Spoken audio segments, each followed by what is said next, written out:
Bene, torniamo in diretta con i due di Venturi. Lo sta guardando la scaletta perché lei non l'ha fatta, quindi siccome non lavora, lei è uno di quelli che a proposito delle energie non ha mai fatto una beata, ha sempre solo blaterato e fatto lavorare gli altri. Scusa, ma sa cosa vuol dire convince la gente a lavorare per quasi 37 anni? E lei a guardare invece. E io devo trovare gli aggettivi, gli avverbi sostantivi per galvanizzare la gente a lavorare. Allora andiamo subito in questa prima giornata dove non abbiamo chiesto le carte d'identità, ma torneranno anche quelle, a dare il benvenuto a Mario De Solis, cioè Pastore Barbaricino. Eccolo qui, buongiorno Mario. Buongiorno carissimo. Buongiorno a tutti, buongiorno. Ben svegliato, anche se tu le sveglie ce le hai sempre molto presto. Sempre presto. Inizia un pastore la propria giornata, perché qua facciamo i fenomeni a dire che lavoriamo, in realtà non facciamo niente, siamo dei fortunati a fare questo mestiere. Noi mediamente d'inverno alle 5, adesso un po' più di sbrago. Un po' più di sbrago, che vuol dire lo sbrago arriva alle 6. Alle 6? Sì, lo sbrago arriva alle 6. Che è invece la sveglia prestissimo per tutti noi. Sì. Io stamattina era puntata alle 6 meno un quarto, perché il lunedì è così. Ci alziamo prima noi. Però ti alzi presto anche te, no, vedi? Per forza, alzarsi presto bisogna noi fare. Noi alle 6 tutti i giorni. Sì, lui canta insieme al gallo, si mette a fianco e il primo faccia chicchirichi. È bellissimo, lui è perfetto, sveglia i vicini, li sveglia tutti lui. Comunque alle 6 mi sveglio anch'io. Mammoiada, Pastore Barbaricino, e questa zona meravigliosa Barbaggia, la Barbaggia, e insomma che io cuore della Barbaggia conosco bene, avendo una moglie nuorese, conosco bene e credo sia una delle zone più belle, o comunque tra le zone più belle della Sardegna, ma in realtà poi dire questo è anche relativo, perché la Sardegna in ogni posto dove vai trovi delle bellezze straordinarie. Come viene e come nasce soprattutto l'idea di Pastore Barbaricino? Perché c'è un sito, ci sono tante iniziative. Sì, tante iniziative, ma inizia più che altro perché è venuta questa idea, essendo un piccolo produttore di formaggio, un piccolo produttore, che io non posso competere con le grandi distribuzioni, e quindi era un problema anche per far conoscere i miei prodotti. Allora nel 2010 ho aperto questo sito, ho avuto una buona risposta, e quindi piano piano insomma ci stiamo un po' allargando. Anche perché fece molto notizia quell'iniziativa dell'adotta una pecora. Esatto, no? Esatto. Noi abbiamo parlato della pecorella solidale, ricordo molto con quella bene, maestra che appunto, con l'insegnante, che si per fece la ricostruzione e per cercare i fondi per l'alluvione, insomma fece questa cosa molto carina. Invece adotta una pecora è proprio anche uno che sta all'estero, cioè come funziona? Anche uno che sta all'estero, fuori dalla Sardegna, dice adotto una pecora ed è un'adozione a distanza? Sì, esatto, ma infatti è quello che ha avuto avendo il sito, hai molti più contatti. Viene scaricato un modulo dal mio sito, che è www.pastorebarbaricino.com, scarica il modulo e il certificato di adozione, che all'anno costa 140 euro, invio sui 7,5 kg di formaggio. Ecco, perché attenzione, e arriva a casa sua. Adesso faremo vedere anche delle immagini appunto legate a ciò che sono anche queste pecorelle fantastiche. Ecco, questa sì. E nel frattempo il DJ Fabietto, che ha anche realizzato questa carta d'identità aperta e che in realtà ci fa vedere questa faccia simpatica di una delle pecore. È sul sito della tua carta d'identità, è la sua, pensavo fosse una delle nostre. No, è la sua. È proprio quella del sito. Questa è il certificato per adottare. Questa è Herrera, questa è adottata dalla figlia di Roberto Vecchioni, da Francesca. Ah, ecco, vedi. Gliel'ha regalata al padre. Pensavo e l'aveva chiamata Herrera, però essendo una pecora femmina, diciamo, però ho voluto chiamarla Herrera. Ho capito, quindi questo è il certificato per adottare. Sì, perché quello va, una delle nostre carte d'identità. Questo va inviato con insomma, quando io spedisco tutti i prodotti, gli viene consegnato ognuno a casa sua, e tra cui c'è la carta d'identità. Beh, perché uno deve sapere guardare in faccia chi ha adottato. Esatto. Ma la cosa bella è che non è un'adozione così, fatta tanto per. Tu da quell'adozione in cambio, o perlomeno a favore del lavoro di quella pecora, cosa ricevi? 7,5 kg di formaggio? 7,5 kg di formaggio, il certificato di adozione, un piccolo amuletto, essendo di Mammoiada, che di solito mandiamo un piccolo mamuttones, che è molto apprezzato. E poi sono miei ospiti quando faccio la festa della tosatura. Che è il grande pranzo? Quindi, sì, è un altro di quei momenti. È un altro appuntamento, sempre della nostra cultura barbaricina. Nel mese di giugno, se non vado errato. Verso giugno, a volte, ogni tanto il tempo un po' fa da birichino ultimamente, però mediamente in quel periodo. Lì è proprio una grande festa quella della tosatura. Sì. Come funziona? Cioè, ci sono anche le gare, chi la tosa prima? No, da noi non si fanno più. No, io non la faccio qualcuno la gara. Qualcuno avevo letto che aveva fatto sì, qualche gara. Molta gente, no, ma io non mi interessa fare gara. Allora, da noi in Barbagia, e penso dappertutto, quando prima si tosavano le pecore, era un momento di aggregazione e di festa. E quindi così deve essere. Quindi si parte dalla mattina, tosiamo tutti assieme, poi mangiamo, sì, verso le 7:30. Esatto. Insomma, è un giorno di festa, perché poi non è che dura tutto il giorno la tosatura. No, intorno a mezzogiorno terminato. Abbiamo già finito. Che il presidente Mameli è, credo, il più grande paracarro che io abbia mai conosciuto nella vita, perché ti ha fatto una domanda, perché lui non si ascolta, cioè ti fa le domande, tu gli dai delle risposte, ti dice anche esatto. Intorno alle 6, la domanda è stata intorno alle 6, o meglio, l'affermazione è stata intorno alle 6 iniziate a tosarle, intorno alle 7:30. Esatto cosa? Ha detto intorno alle 6, lei scusi, non l'ho capito. Prima c'erano tanti pastori. Tieni presente, faccio una confessione, ecco. Imbecilletto di turno, per rispondervi.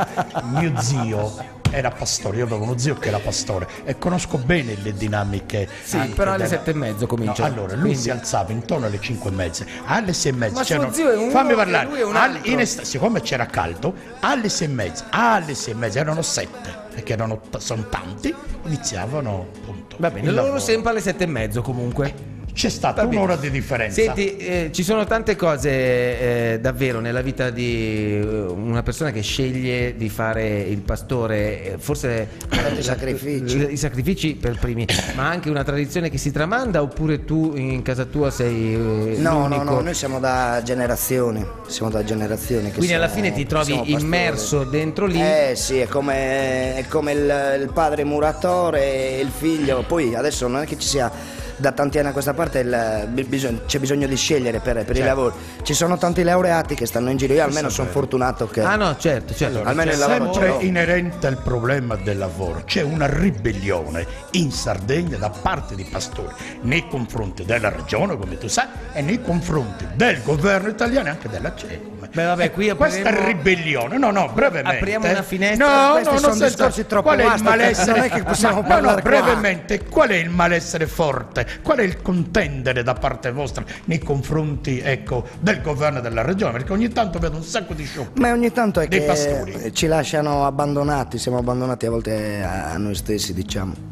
Perché bisognerebbe intervenire un po' di più anche su queste malattie che ci sono delle gira e rigira, quelli che siamo sempre sotto, siamo sempre noi pastori. Se manca la pastorizia in Sardegna non hanno capito niente, che cosa si fa? Tanto prima o poi torniamo tutti a lavorare la terra. Ma guarda, questo tanto è quello che si sta dicendo certo. Ormai con la grande crisi che stiamo vivendo, esatto. È quello che si sta dicendo ormai da tempo, che bisognerebbe riprendersi proprio quel tipo di lavoro con il fallimento delle industrie, no? Negli anni 60-70, oggi la terra si ripropone strategicamente per quanto concerne il futuro dell'economia. Da poco io leggevo che sono 4 milioni le pecore in Sardegna, ma dico bene, che possono arrivare? Sì. Cioè sono più degli abitanti, è incredibile. E si sta lavorando. Il 90% del pecorino romano si chiama pecorino romano, ma viene prodotto in Sardegna. E il 90% della produzione non l'ho mai capita veramente. No, neanche io, non l'ho mai capita neanche io. Se è prodotto in Sardegna. Il prodotto in Sardegna, il 90%. L'importante è che lo paghino in qualche modo. L'importante è certo il pecorino sardo ha perso parecchio, a quanto pare, dico bene. Com'è una giornata di Mario De Solis, il pastore barbaricino? D'inverno è abbastanza dura, perché essendo su in montagna a volte abbiamo delle nevicate, delle ghiacciate, un po' di disagi. I pascoli non sono come qua vicino Cagliari o Oristano, che il clima d'inverno è più, diciamo, più caldo, più mite. Da noi le temperature è rigido. Esatto, ti fa anche -10, quindi c'è molto lavoro, dobbiamo integrare il bestiame con dei mangimi, con i foraggi. Insomma, c'è da fare un bel po'. La mattina mi alzo presto, vado a mungere, poi come rientro con le macchinette elettriche adesso, quelle moderne. Sì, almeno quelle, grazie a Dio. Mamma mia, a mano varia tutto, a mano. Stiamo vedendo anche un po' di foto. Sì. Rientro a casa, vedi, faccio quello faccio in ovile stesso, il formaggio, la ricotta. Ma sei tu o hai altri collaboratori? Solo? Come solo? Caspita, ragazzi, allora produttore, quante pecore devi soddisfare? No, non sono tante, perché mungitura? Essendo da solo un 170. Non sono tante. No, ci sono greggi, ha ragione, qualche gregge può raggiungere anche i 400 di okay. Però ogni giorno questo, cioè la mungitura, adesso io ti faccio domande da ignorante proprio della serie, non conosco i passaggi, però ogni giorno vengono munte le pecore? Sì. Mattina e sera, ma in questo periodo no, perché vanno in asciutta. Allora adesso dovremo aspettare verso ottobre-novembre che partoriscano, per avere l'agnello. Una volta che l'agnello viene svezzato o portato al macello, allora si inizia a mungere mattina e sera. Che vita. Tutto questo tram tram. Che vita quella dell'agnello fino a luglio. Quello dell'agnello è proprio ognuno ha il proprio destino. Loro guadagnano molto, scusa, parliamoci chiaro. Poi guadagnate molto per Natale, per Pasqua. Per la mattanza degli agnellini. A proposito di pecore, è poi una tradizione che ti viene proposta da miliardi di comitati. Io l'altra sera, venerdì scorso, ero a fare una serata con i DR Jack e Gabri Ponte. Eri a Bono, bravissimo. Ok, l'ho visto, sì. E anche lì, tra il menù prima di andare a iniziare la serata, c'era Maloredus e quant'altro, formaggio e pecora. Perché ti viene proprio perché è buonissimo. Bollite arrosto è davvero buono. E poi da noi, mica abbiamo il mare che puoi mangiare ad agosto. Da noi il piatto principe è la pecora, il maialetto, la capra. La pecora in estate, mamma mia quanto. Va bene, allora facciamo così, adesso ci fermiamo perché ci sono altre cose molto particolari e interessanti che sono legate a Pastore Barbaricino, non solo l'adottare una pecora, e poi magari lo diciamo anche bene come poter fare, se uno ci sta ascoltando, ci sta seguendo anche qui in Sardegna da qualche parte e volesse approvvigionarsi, perché poi l'adozione, come abbiamo detto prima, è anche legata al fatto che ti arrivano tutti quei prodotti e tutte quelle cose che servono anche a mantenere le tradizioni e a godere del buonissimo e genuino appunto formaggio della Barbagia. Mario De Solis e i due di Avventuri tornano tra poco. 391 414 2741. Come torniamo avremo anche un ospite al telefono che è il vice sindaco del comune di Nuoro, a proposito, perché il Redentore è finito da poco, faccio un bilancio, ma in realtà chiuderà il 4 di settembre per essere precisi, quindi rimanete con noi, a tra poco. Andiamo avanti. Torniamo in diretta, come detto, andiamo a vedere se siamo già pronti, tra poco lo saremo, per avere al telefono Leonardo Moro, che è appunto l'assessore alla cultura, sport, spettacolo del comune di Nuoro, ma è anche il suo vice sindaco. Nel frattempo che recuperiamo Leonardo al telefono, a Mario volevo chiedere che cos'è il premio Sistima. Ecco, questo è sempre un premio, siccome un po' ci annoiamo dalle nostre parti, allora ho deciso di dare questo premio, ma è partito così per scherzo, di quelle chiacchiere da bar. Abbiamo iniziato un premio Sistema, però di darlo a sole donne della Sardegna che... Rimani lì, sole donne della Sardegna che meritano questo premio, ma adesso me lo spiegherai un po' meglio. Prima andiamo al telefono perché abbiamo trovato appunto il vice sindaco del comune di Nuoro e assessore sport, spettacolo, cultura dello stesso comune, Leonardo Moro. Buongiorno Leonardo. Buongiorno Leonardo, ben trovato. A voi. Grazie per aver accettato l'invito. Parliamo ovviamente di Redentore che anche Sardegna 1 ha trasmesso nelle serate del festival, condotte tra l'altro da Giuliano Marongiu, che saluto con molto affetto. Come è andata questa edizione, la 114? 114esima edizione, sì, esatto, si iniziava nel 1901, quindi adesso siamo arrivati alla 114esima edizione. Beh, direi che è andata molto bene, nel senso che abbiamo avuto delle presenze notevoli sia il giorno della sfilata, il 24, domenica 24 agosto, abbiamo superato le 20.000 presenze, insomma, di visitatori, molti turisti, molti stranieri, entusiasti, ovviamente per i colori dei nostri costumi, per le musiche, per i balli.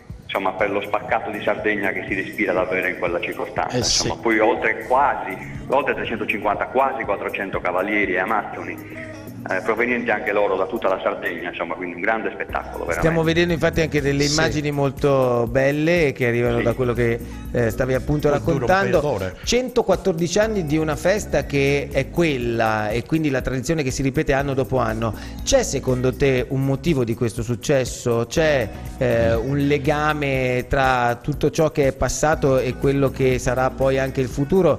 Nelle tradizioni, ovviamente essendo tradizioni non è che si cambierà molto lo stampo di ciò che avviene, però un legame con il passato e con il futuro mantiene, credo, forte la festa del Redentore, questo? Beh, direi di sì. Noi naturalmente stiamo parlando di una festa religiosa.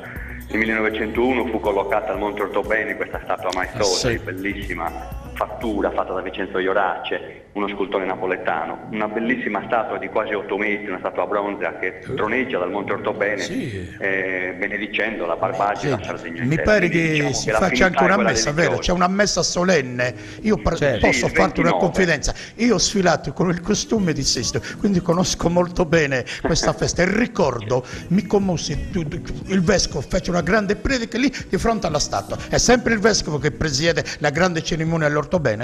Sì, esatto. Il vescovo quest'anno, Mosè Marcia, in questo periodo il vescovo Mosè Marcia ha officiato il 29, perché la data canonica è quella del 29 di agosto, quest'anno è capitato di venerdì, c'era tantissima gente, il vescovo fa il solenne pontificale naturalmente, alle ore 11. Poi abbiamo istituito anche la messa dei pellegrini, perché alle 6 di mattina abbiamo partecipato anche io il sindaco quest'anno. Alle 6 di mattina si svolge il pellegrinaggio dalla città, partendo dalla cattedrale, sono circa 7-8 km a piedi, verso la statua. All'arrivo, verso le 8:30-9, si tiene un'altra messa, e questa l'abbiamo istituita, ormai questo è il terzo anno, ai piedi della statua, dove c'è un altare di pietra, dove anticamente ovviamente si svolgeva lì il rito. Sì, per chi conosce la zona, sì, è molto bella, molto impervia, però bella. Comunque molto bella e affascinante e intima. Quella è una messa veramente intima per i nuoresi. Io poi alle la 11 statua c'è il grande pontificale. Certo, sotto la statua del Redentore mi sono sentito proprio un esserino, un numerino piccolino, perché la statua è imponentissima, è stupenda, ed è davvero veramente molto bella, e vi invitiamo tutti i turisti, ma anche gli stessi sardi, se non l'avete ancora fatto, a farci un giro